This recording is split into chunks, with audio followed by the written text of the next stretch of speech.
my dear friends. How are you? I hope you all are fine. Welcome to my channel Law Scholar and Legal Issues. I am Advocate Vanita. I am presenting here today with another important topic that is related to UGC NET exam test series. जो last मेरी class थी UGC net का, मैंने जून का 2014 का जो paper 3 है उसके 25 क्वेश्चंस डिस्कस कर लिए थे। उसके टोटल जो क्वेश्चन है वो 75 है।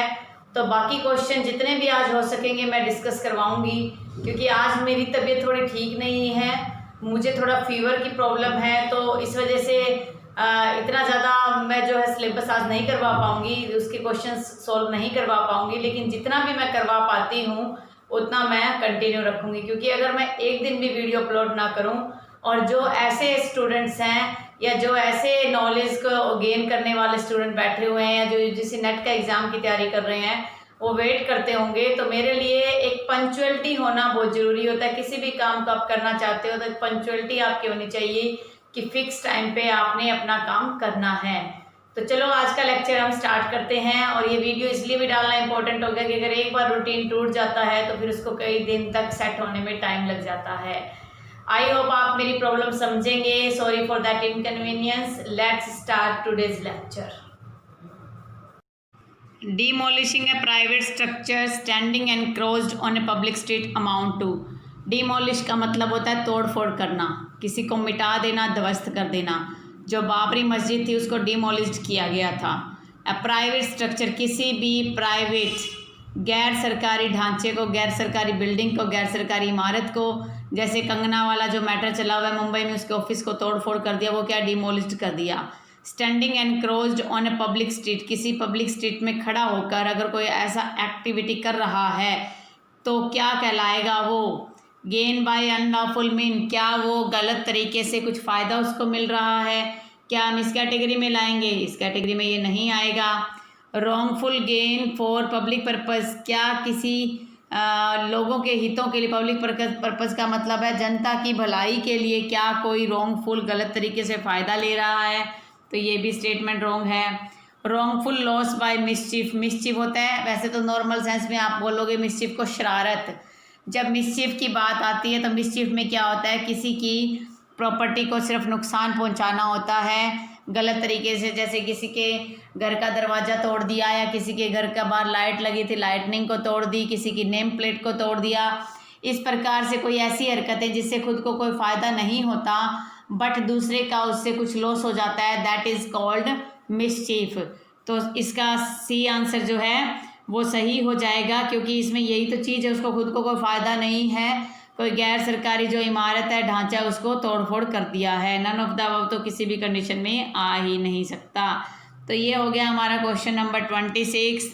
आगे बात करते हैं।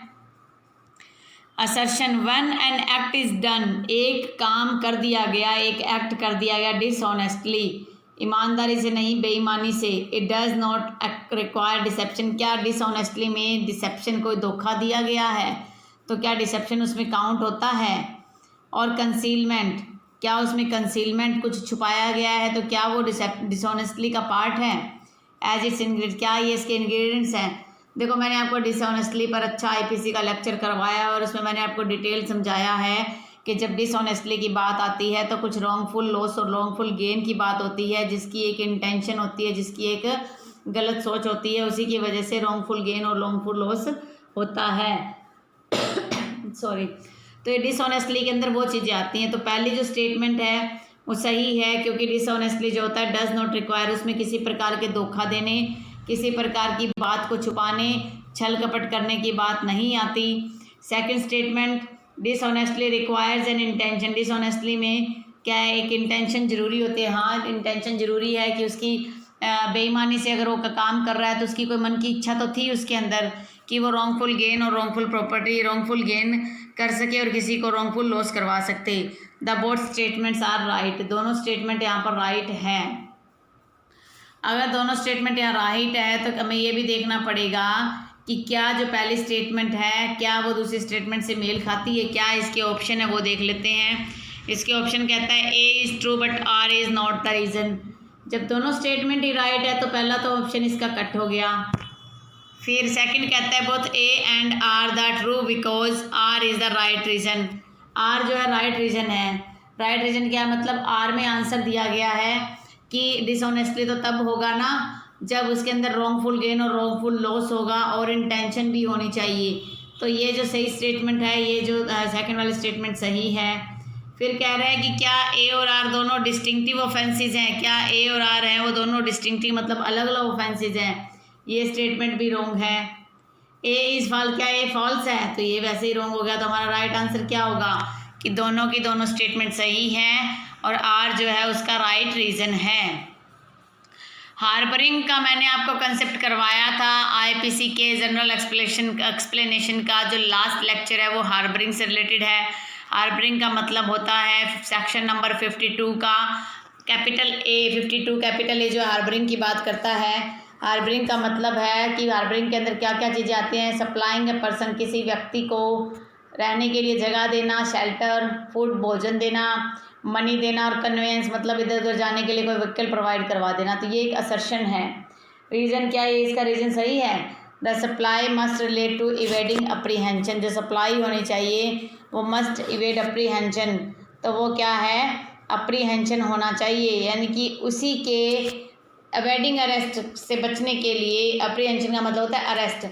इवेडिंग अरेस्ट का मतलब है गिरफ्तारी से बचने के लिए उसको अगर ये को सप्लाई करा जाता है तो हार्बरिंग आता है। तो दोनों स्टेटमेंट क्या है राइट है। तो इसका आंसर क्या होना चाहिए, A is correct clarification but R is not the correct reason. जब दोनों स्टेटमेंट ही राइट है तो ए ऑप्शन इसका रॉन्ग हो गया।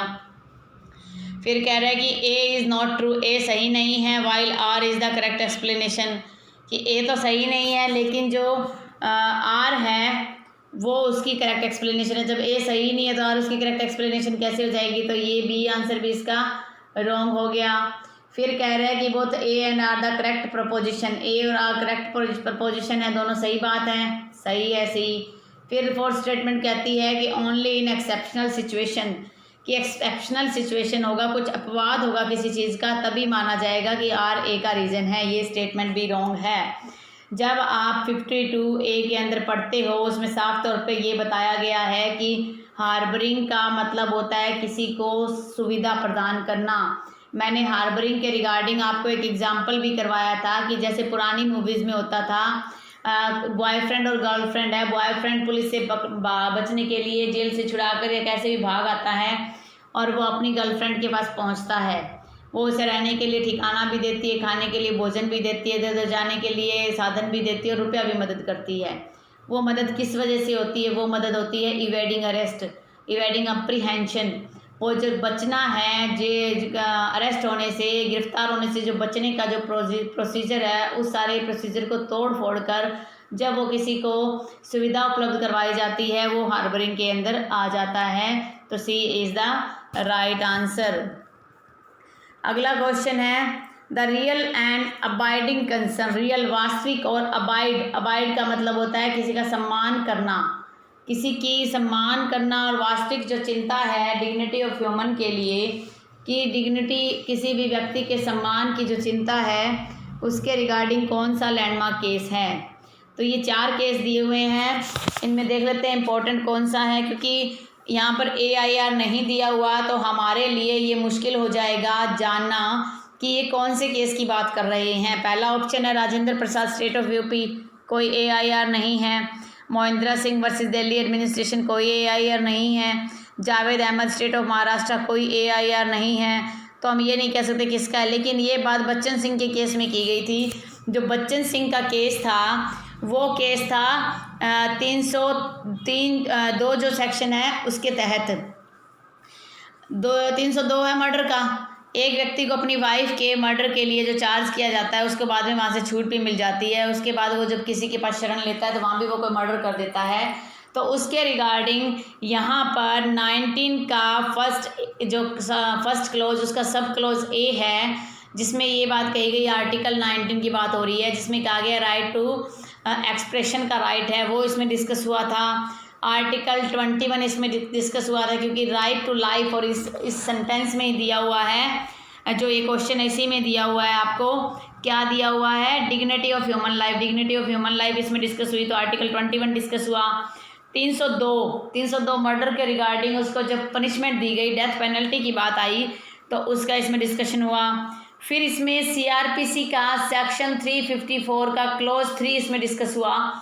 सीआरपीसी का 354 जो ये बात कहता है, क्लोज 3 जो है वो ये कहता है कि अगर आप किसको डेथ पनिशमेंट देते हो तो उसके लिए आपको स्पेशल रीजंस रिकॉर्ड करने पड़ेंगे।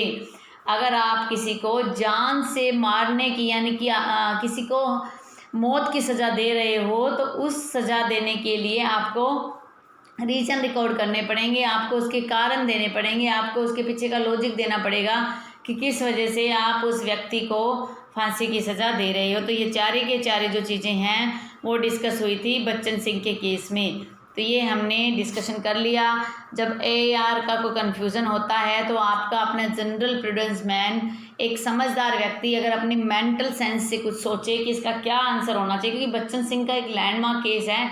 जब भी सेक्शन 302 की डिस्कशन होती है मर्डर के रिगार्डिंग तो बच्चन सिंह के केस को कोट किया जाता है। बच्चन सिंह का केस बहुत इंपॉर्टेंट केस है।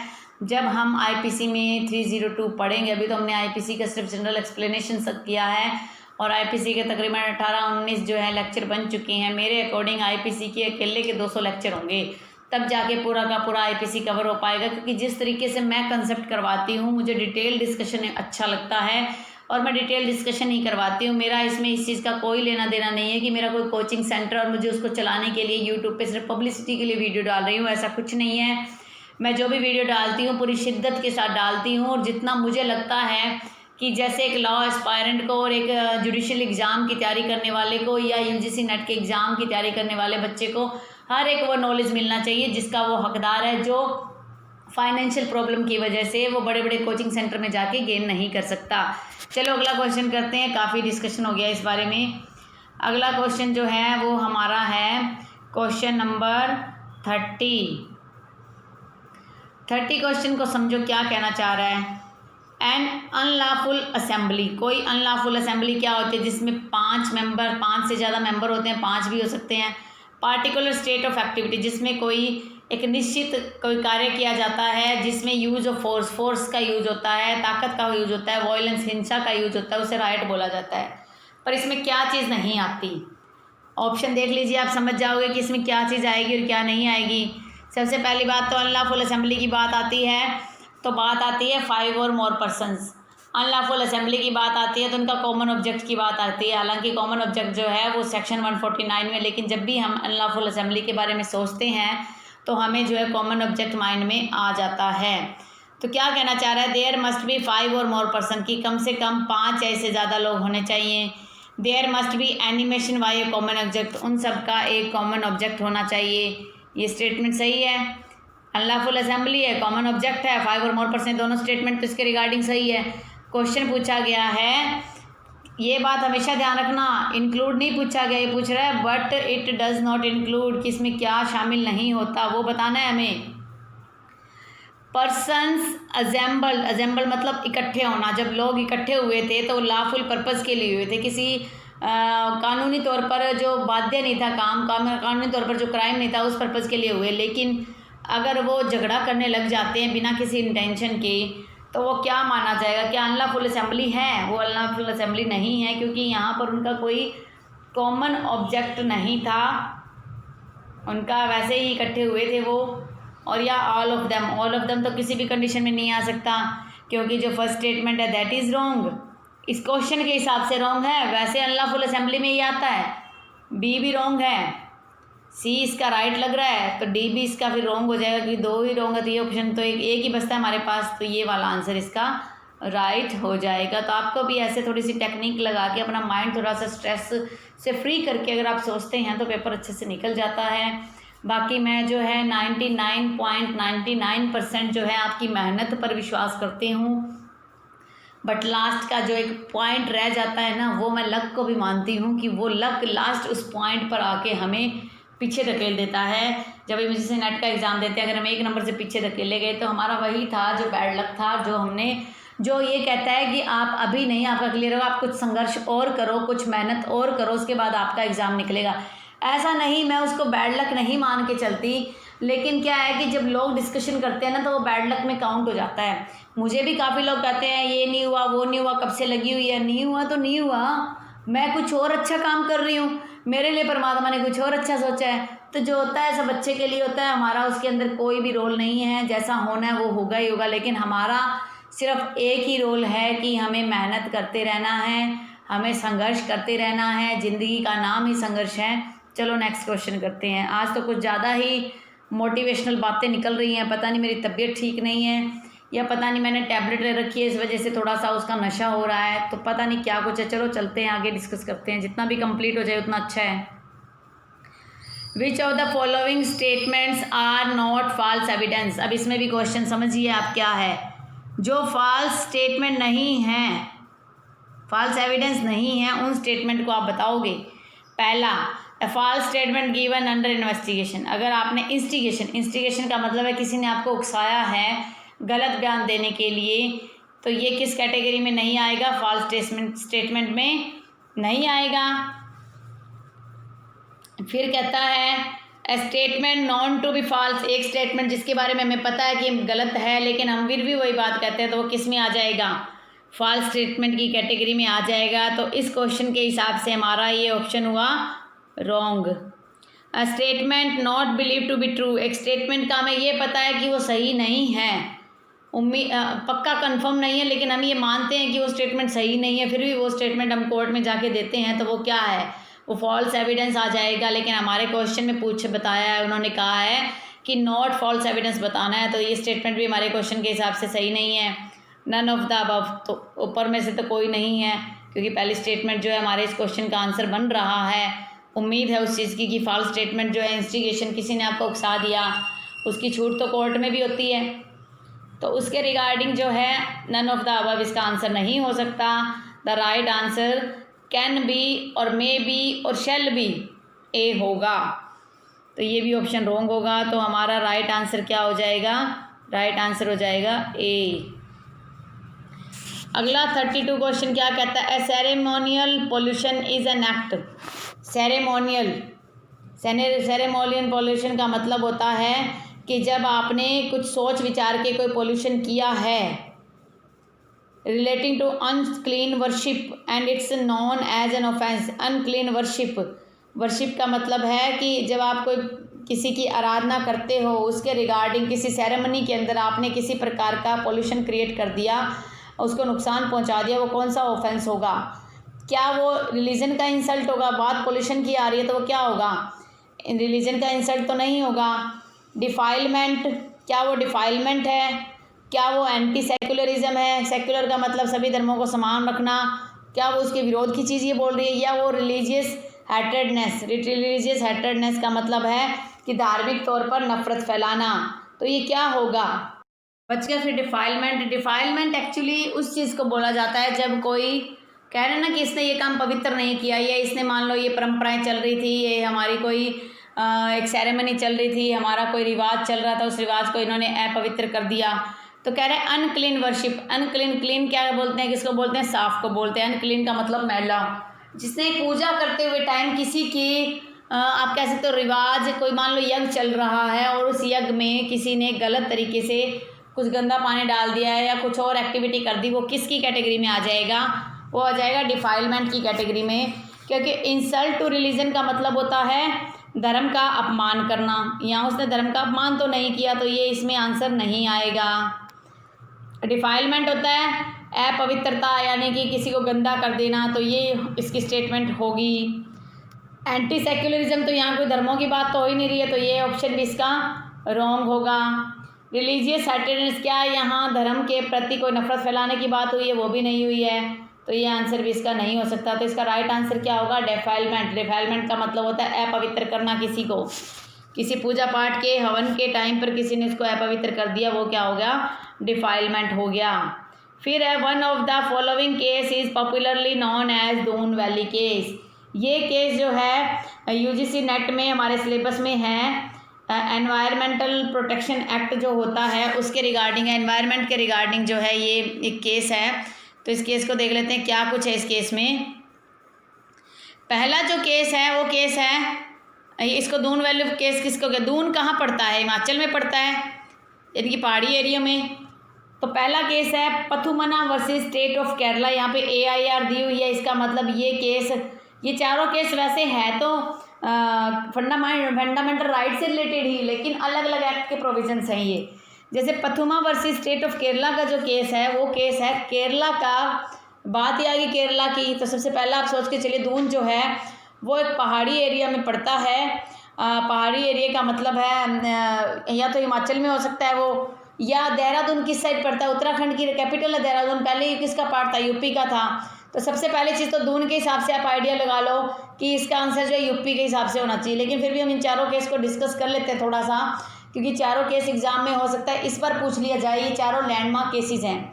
पहला पथुमना वर्सेस स्टेट ऑफ केरला, ये केस जो है केरला में कुछ एग्रीकल्चर के रिगार्डिंग कोई एक्ट था, उस एक्ट के रिगार्डिंग कोर्ट में मैटर गया था और कोर्ट में किसानों के प्रति जो फैसला दिया था वो ये केस है, तो इस केस से संबंधित नहीं है। MC Mehta union of India को जो 1987 का केस है, जो भोपाल गैस कांड हुआ था, जिसके बारे में मैंने आपको लास्ट क्लास में भी बताया था, तो श्री राम फर्टिलाइजर की केस के नाम से इसको जाना जाता है, ये वो केस है। उन्नी Krishnan versus state of AP 1993, इससे पहले भी उन्नी कृष्णन का एक केस था जो ये कॉलेजेस वगैरह होते हैं उनमें रिजर्वेशन के रिगार्डिंग, कोटे के रिगार्डिंग था, लेकिन ये जो केस था उन्नी कृष्णन का, ये केस है जो हमारे संविधान में जो एक्ट एक आर्टिकल जुड़ गया था, आर्टिकल 21A, जो क्या कह रहा था, राइट टू एजुकेशन की बात करता है, उसको लागू करवाने में इस केस ने काफ़ी अहम रोल निभाया था। फिर बच गया RL&E। RL&E का मतलब है रूरल लिटिगेशन एंड एंटाइटलमेंट केंद्र वर्सेस स्टेट ऑफ यूपी। तो ये केस स्टेट ऑफ यूपी का है, क्योंकि दून वैली के नाम से, वैली तो पहाड़ियों को बोला जाता है, लेकिन दून जो है देहरादून के हिसाब से लिया गया है। तो इसका राइट आंसर क्या होगा, राइट आंसर होगा इसका D। फिर अगला क्वेश्चन है इसके अंदर, क्वेश्चन नंबर 34।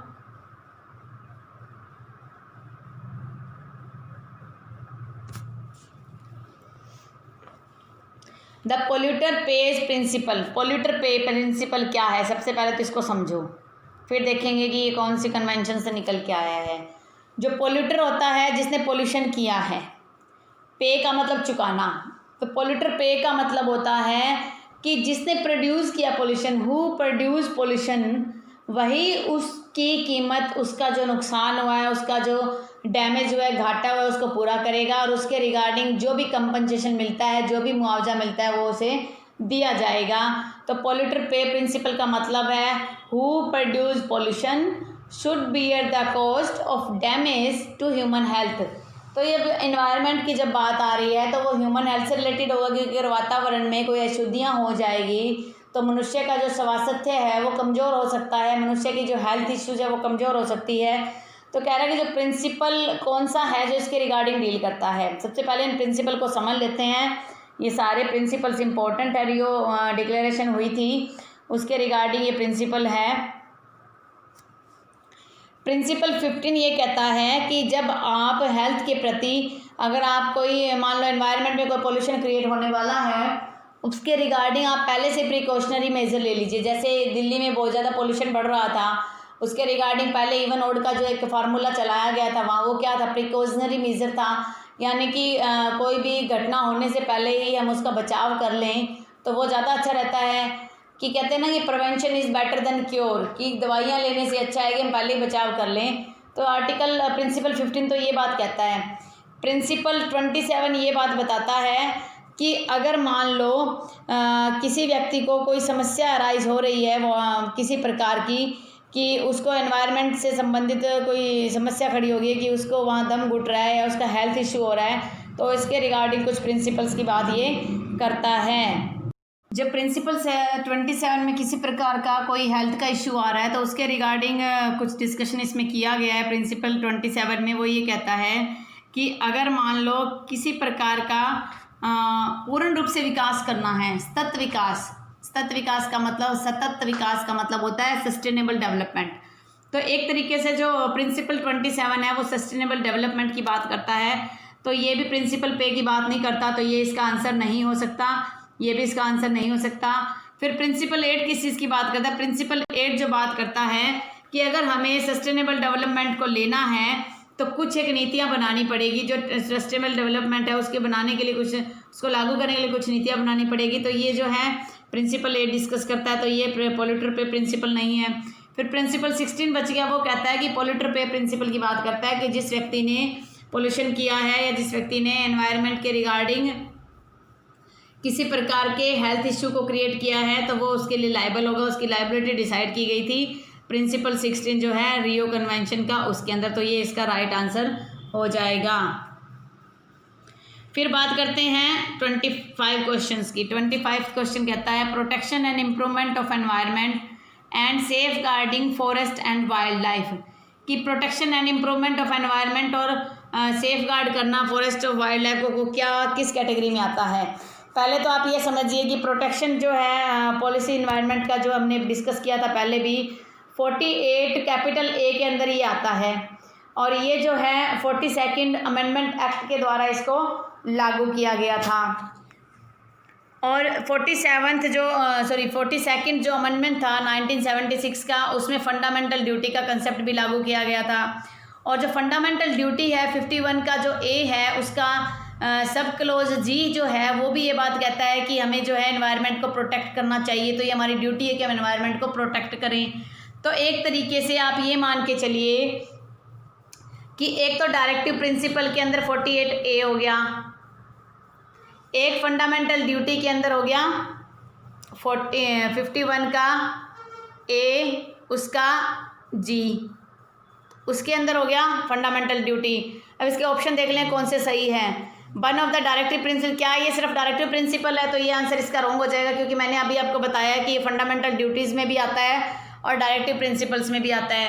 क्या ये फंडामेंटल राइट है? एक्चुअली फंडामेंटल राइट का कोई कंसेप्ट एक्सप्रेसली कहीं भी लिखित रूप में कहीं भी कॉन्स्टिट्यूशन में नहीं दिया गया। ये आर्टिकल 21 से निकल के आया है, बार बार जो जजमेंट्स आए उस वजह से आया है। तो आप इसको वैसे फंडामेंटल राइट कह सकते हो, लेकिन ये किसी भी तरीके से प्रोविजनल फॉर्म में नहीं है, तो हम इस आंसर के अंदर उसको नहीं इंक्लूड करेंगे। फंडामेंटल ड्यूटी है, हाँ जी ये फंडामेंटल ड्यूटी है, पर ये डायरेक्टिव प्रिंसिपल भी तो है, तो इसका थर्ड ऑप्शन भी राइट नहीं बैठता। फिर कहता है कि both directive principles of state policy and fundamental duties, दोनों में ये फॉल करता है। तो राइट आंसर हमारा क्या हो जाएगा? राइट आंसर हो जाएगा डी। तो आप इसको डी को ही राइट आंसर मानोगे। फिर अगला क्वेश्चन है हमारा क्वेश्चन नंबर 36। पहले इसको डिटेल में ये थ्योरी समझ लेते हैं क्या कुछ लिख रहा है। 2 important amendments were brought in the year 19, 2 ऐसे अमेंडमेंट 1976 में लेके आए।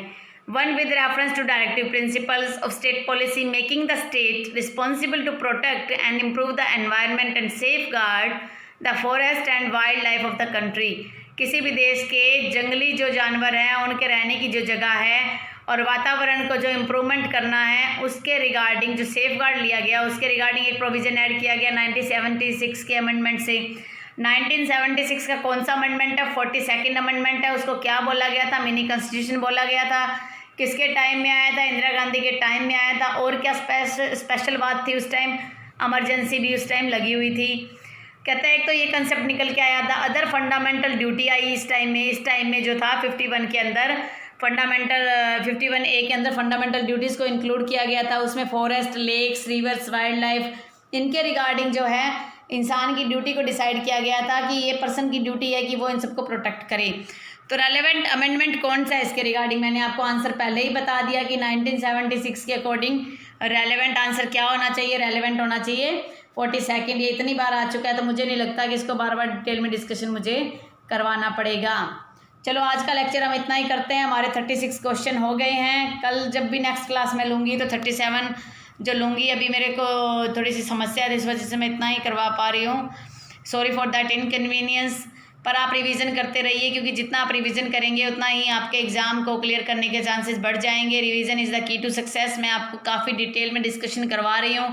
तो जब तक नेट का एग्ज़ाम होएगा, जब तक नेट का एग्ज़ाम आएगा, तब तक हम तकरीबन 4 जो पेपर्स हैं प्रीवियस ईयर्स के वो हम अच्छे से डिस्कस कर लेंगे। 4 या 5 कर लेंगे, उससे हमें काफ़ी वो हेल्पफुल होंगे हमारे लिए और यूज़फुल होंगे एग्ज़ाम के लिए। आई होप आपको मेरा आज का ये लेक्चर है वो पसंद आया होगा। अगर आपको फिर भी किसी प्रकार का कोई डाउट है तो आप कमेंट कर सकते हैं। मैंने कमेंट्स को जो ऑफ़ किया हुआ तो उसको मैंने ऑन कर दिया है, तो आप कमेंट भी कर सकते हैं।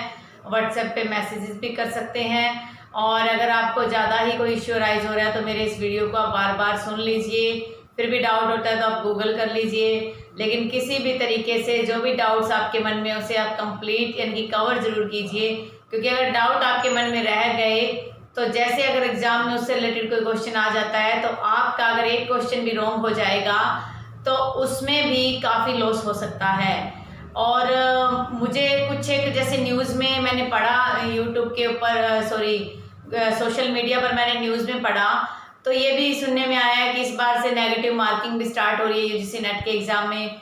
तो हमारे लिए एक एक क्वेश्चन इतना इम्पोर्टेंट हो जाता है कि अगर एक एक क्वेश्चन करके 4 क्वेश्चन में नेगेटिव मार्किंग होगी तो हमारे जितने मार्क्स बनने थे वही हम उसमें पीछे छूट जाएंगे।